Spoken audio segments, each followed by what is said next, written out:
एक इंडिया विपक्ष का गठबंधन है। उस इंडिया की नई परिभाषा आज प्रधानमंत्री नरेंद्र मोदी ने दी। एक इंडिया यानी भारत वो भी है जिसका राज्य है मणिपुर।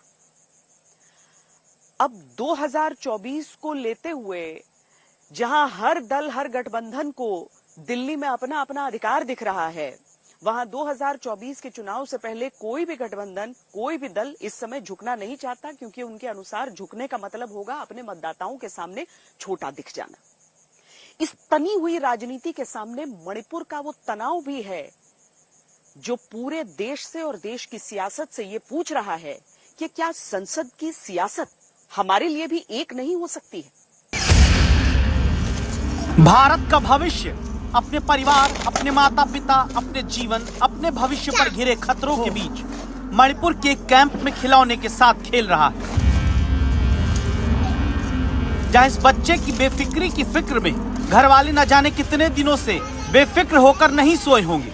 लेकिन क्या इस बच्चे और बच्चे के राज्य की फिक्र वाकई इंडिया में हो रही है? जी हाँ, इंडिया। 3 इंडिया की तस्वीरें हैं। एक इंडिया विपक्षी गठबंधन का, एक इंडिया बीजेपी की संसदीय दल की बैठक में प्रधानमंत्री के हाथों विपक्ष के लिए परिभाषित हुआ, और तीसरा इंडिया मणिपुर के लोगों का, जो 83 दिन से तनाव के बीच पिछले 1.5 हफ्ते से ये सोच रहे हैं कि इनके नाम पर संसद में चर्चा कब होगी।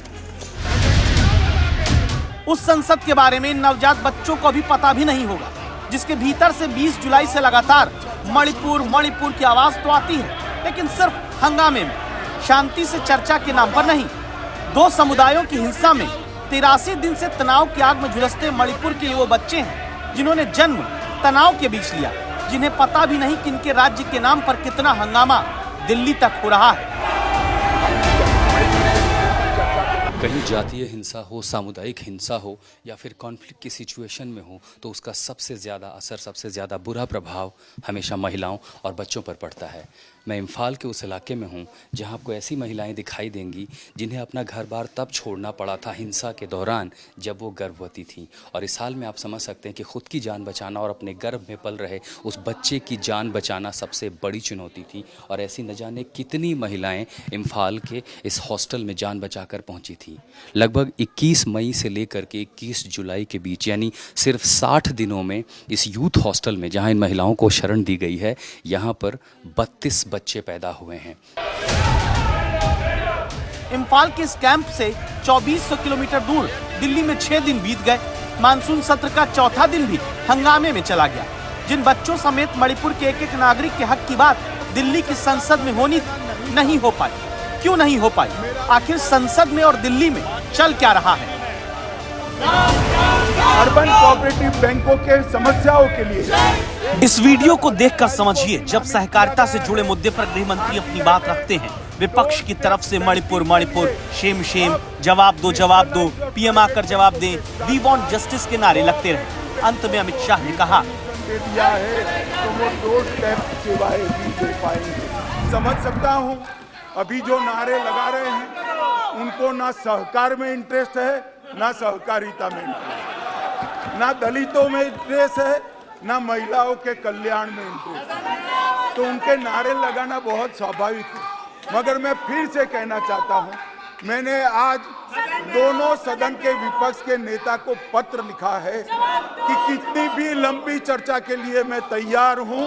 सरकार को कोई डर नहीं है। चर्चा जिसको करनी है मणिपुर पर, वो चर्चा करने आए। हमें कुछ छुपाना नहीं है। हमने दोनों विपक्ष के नेताओं को मैंने आज पत्र लिखा है। मैं कहता हूं कि जनता आपको देख रही है, चुनाव में जाना है, जनता के खौफ को ध्यान में रखे और मणिपुर जैसे संवेदनशील इश्यू पर चर्चा के लिए उचित माहौल सदन में बनाइए, ऐसी मेरी विनती है। मानसून सत्र में 4 दिन का हाल ये: 20 जुलाई को लोकसभा 22 मिनट चली, राज्यसभा 38 मिनट, 21 को लोकसभा 23 मिनट, राज्यसभा 54 मिनट, 22 और 23 को छुट्टी रही, 24 को 44 मिनट लोकसभा चली, राज्यसभा 24 मिनट, 25 जुलाई को लोकसभा 102 मिनट चली और राज्यसभा 200 मिनट। इन सब के बीच सुबह ही तय हो गया कि इंडिया के मणिपुर से ज्यादा दिल्ली और संसद की सियासत में विपक्षी गठबंधन इंडिया की चर्चा होने वाली है।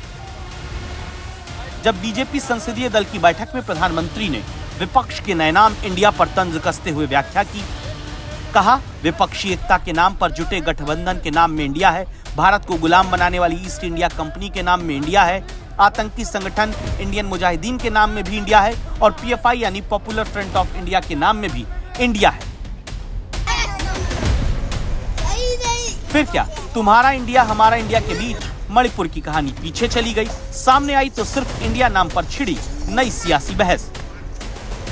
इंडिया जहां नाम जोड़ने का मतलब आज के देश में जो फैशन बन गया है, वो फैशन जो अर्बन नक्सल हैं, जो नक्सलवाद हैं, चूँकि हम जिस राज्य से आते हैं नक्सलवादियों को सबसे ज़्यादा हमने झेला है, तो वो अपने आप को लेजिटिमेट करने के लिए इंडिया नाम जोड़ देते हैं। तो ये सभी अर्बन नक्सलवादी हैं और सारे अपोजिशन इतने टूटे हुए मरे हुए हैं कि वो मुकाबला नहीं कर सकते भारत में, मतलब भारतीय जनता पार्टी का, इसलिए उन्होंने इंडिया नाम डाल दिया है। आज मणिपुर जल रहा है, रेप हो रहे हैं, मणिपुर में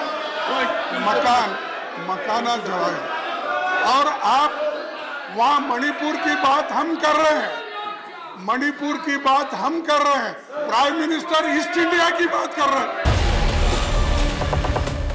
तमाम बैठक और चिट्ठी लिखने के बाद स्थिति ये है, विपक्ष की मांग अब भी सबसे पहले सदन में पीएम के बयान पर टिकी है। पीएम के बयान के बाद ही विपक्ष संसद में मणिपुर पर चर्चा शुरू कराना चाहता है। सरकार की तरफ से कहा गया है चर्चा शुरू करिए, जवाब गृह मंत्री ही देंगे। सियासत मेरे स्वादानुसार के बीच देश की संसद में हंगामा हो रहा, बिल पास हो रहा, हंगामे के दौरान सस्पेंशन हो रहा, सस्पेंशन के बाद संसद परिसर में रत जगह हो रहा, विपक्ष के रत जगह में शेरो शायरी हो रही, सब हो रहा, लेकिन मणिपुर पर चर्चा नहीं हो पा रही। तब लौटकर फिर से उसी तस्वीर पर आते हैं जिससे कहानी शुरू हुई। जिस भारत की आजादी के अमृत महोत्सव का समापन मेरी माटी मेरा देश के अभियान से होना तय हुआ, क्या उसी भारत के मणिपुर के बच्चों के लिए मेरी सियासत तेरी सियासत बंद करके मणिपुर के लिए राजनेता एक नहीं हो सकते? अगर नहीं हो सकते तो माफ कीजिए, बच्चा तो सिर्फ मणिपुर का ये खिलौने से खेल रहा, लेकिन सियासत मणिपुर के इन बच्चों के साथ खेल खेल रही है।